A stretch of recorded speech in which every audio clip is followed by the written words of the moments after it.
Bana, kuna hii movie inaitwa Upon Village, bonge la movie la Kinigeria. Movie inaanza tunamwona mwanadada mmoja anaitwa Ino. Mwanadada Ino huwa anafanya kazi ya kuuza ndizi kwenye mtaa huu hapa wa hichi kijiji hichi hapa, ambacho kuna mwenyekiti mmoja hivi anaitwa Geoffrey. Mwenyekiti Geoffrey anapendwa sana kweli na wananchi wake. Sasa alikuwa safari na hapa akawa amerudi, wanakijiji wanafurahi kinoma, yani kila mtu anamfurahia, paka mwanadada Ino akaenda kuambia rafiki zake bana,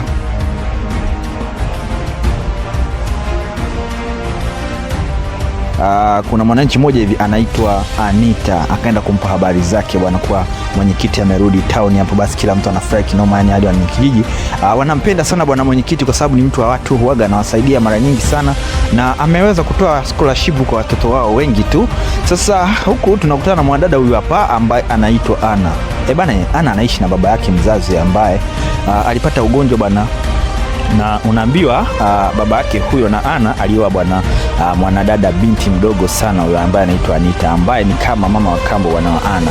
Sasa baba yake mzazi na Ana anapata ugonjwa sasa ambao unamsababisha kukaa kwenye kitanda kwa muda mrefu, yani mpaka anajisaidia hapo hapo, yani ugonjwa mzito sana yani. Sasa kama tunavyoelewa, Anita ni binti mdogo, kwa hiyo hilo swala linamchukiza sana yani, mpaka anakuwa hamjali sasa mwamba huyo ambaye ni mzee baba yake na Ana. Sasa hichi kitu kinasababisha Anita kuweza kumtafutia bwana mwanaume mzito kabisa, yani baba mzito mwenye miaka mingi kweli, yani mzee kinoma noma, ili aweze kumwoa Ana aweze kupata pesa bwana, kwa sababu haya mambo yanamchanganya sana hapo nyumbani. Sasa hichi kitu bwana Ana anakataa kabisa, ni kwa sababu mzee ana umri mrefu sana, kwa hiyo anasema hawezi kuolewa bwana na mwamba huyo. Sasa hicho kitu kinasababisha tafaruki hapo nyumbani. Sasa tunakuja kwenye familia moja hivi ya mwenyekiti ambaye anaitwa Geoffrey. Geoffrey anaishi na mke wake bwana, mwanamke wake ni mtu bwana wa mjini, unaelewa Sasa hichi kitu kinamfanya mwenyekiti bwana anamwambia mimi bwana anaheshimika kwenye maeneo haya. Unajua mwenyekiti ni bonge la tajiri. Sasa anafanya kazi pia ya mwenyekiti na kusaidia watu hapo kwenye hicho kijiji. Sasa mwanadada bwana, mke wake na mwenyekiti bwana ni mtu wa town, yani kila kitu, yani anavaa kama mtu wa town, nguo nini hizo. Sasa mume wake anamwambia bwana, huwezi kuvaa hivyo, jitahidi sana wewe, unajistiri bwana, mimi naheshimika sana hapa kwenye hichi kijiji.